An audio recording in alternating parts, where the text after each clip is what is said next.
আজকে আইন শৃঙ্খলা নিয়েও বৈঠক করলেন।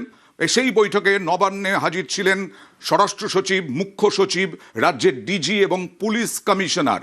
এরপরে আরো বিস্তারিতভাবে বৈঠক হবে। কিন্তু এই আইন শৃঙ্খলা নিয়ে বৈঠক থেকে কি উঠে এলো জানবো আবিরের কাছ থেকে। আইন শৃঙ্খলা নিয়ে বারবার বিজেপি আক্রমণ করেছে এর আগে তৃণমূল সরকারকে, এবার প্রথমত হচ্ছে যে নির্বাচনের ফল প্রকাশের পর রাজ্যের বেশ কতগুলো জায়গা থেকে বিক্ষিপ্ত কিছু অশান্তির খবর এসেছিল এবং প্রথম থেকেই বিজেপির তরফ থেকে উল্লেখ করা হয়েছিল যে দলমত নির্বিশেষে গোটাটার ক্ষেত্রে ব্যবস্থা গ্রহণ করা হবে। যে বা যারা অশান্তির ঘটনার সঙ্গে সংযুক্ত থাকবেন তাদের বিরুদ্ধে ব্যবস্থা নেওয়া হবে। কোনো সাধারণ মানুষের যাতে কোনো ধরনের অসুবিধা তৈরি না হয় সেটা দেখাটা তাদের কর্তব্য। এবং তুমি জানো যে এর আগেও বিভিন্ন সময় দাঁড়িয়ে আইন শৃঙ্খলা পরিস্থিতি নিয়ে তারা বারবার রাজ্যকে তারা তৎকালীন সময় দাঁড়িয়ে তৎকালীন শাসক দল তৃণমূল কংগ্রেসকে তোপ দেখেছিল। এবং আজকে তিনি শুরুতেই ক্যাবিনেট বৈঠকের পর ডিজি এবং কলকাতার পুলিশ কমিশনারের সঙ্গে বৈঠক করেছেন, তাদের কাছ থেকে রিপোর্ট নিয়েছেন। মুখ্য সচিব এবং স্বরাষ্ট্র সচিবও সেই বৈঠকে উপস্থিত ছিল।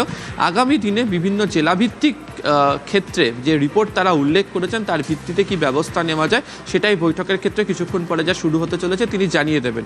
তবে এদিনের বৈঠকে ডিজি এবং পুলিশ কমিশনারকে কার্যত স্পষ্টত বুঝিয়ে দেওয়া হয়েছে যে কোনো রং না দেখেই কাজ করবে হচ্ছে সরকার। যে বা যারা প্রকৃত অপরাধী তাদের বিরুদ্ধে উপযুক্ত ব্যবস্থা গ্রহণ করা হবে এবং এক্ষেত্রে কোনো রাজনৈতিক পরিচয়কে মান্যতা দেওয়া হবে না। যারা দোষী তাদের বিরুদ্ধে কঠোর হাতেই সরকারের তরফ থেকে ব্যবস্থা গ্রহণ হবে। বেশ,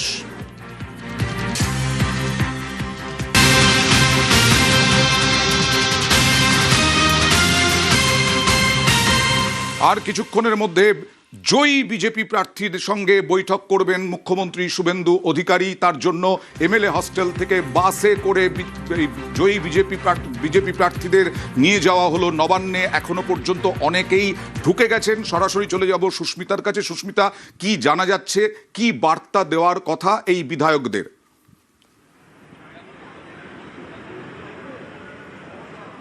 মুখ্যমন্ত্রী হিসেবে শুভেন্দু অধিকারী তিনি আজ প্রথম নবান্নে এবং সেখানে তিনি একের পর এক সরকারি আধিকারিকদের সঙ্গে বৈঠক সেরেছেন। আর কিছুক্ষণের মধ্যেই নবান্ন সভাঘরে তিনি বৈঠক সারবেন বিজেপির জয়ী বিধায়কদের সঙ্গে। নির্বাচিত জনপ্রতিনিধি 207 জন তারা একে একে এসে উপস্থিত হচ্ছেন এবং উত্তরবঙ্গ থেকে দক্ষিণবঙ্গ সমস্ত জায়গার বিজেপি বিধায়কদের নিয়ে বৈঠকে বসবেন মুখ্যমন্ত্রী শুভেন্দু অধিকারী। তবে যেমনটা মনে করা হচ্ছে আগামী দিনে কাজের রূপরেখা কি হবে, কারণ এখনো পর্যন্ত মন্ত্রিত্বের দায়িত্ব কে কি পাচ্ছেন, মন্ত্রিসভায় কারা সদস্য হচ্ছেন সে বিষয়ে বন্টন কিভাবে হচ্ছে সেটা এখনো পর্যন্ত প্রকাশ্যে না আসলেও কোন মন্ত্রিত্বের দখলে কোনটা থাকবে কিংবা কিভাবে বিজেপি বিধায়করা তাদের এলাকায় কাজ করবেন, কারণ সরকারে আসার পরে দায়িত্ব অনেক এবং সংকল্পপত্রে দেওয়া আশ্বাস বাণীগুলি কিভাবে বাস্তবে রূপায়িত হবে সে বিষয়ে শুভেন্দু অধিকারী আগামী দিনের রূপরেখা তৈরি করতে পারেন আজকের বৈঠকে।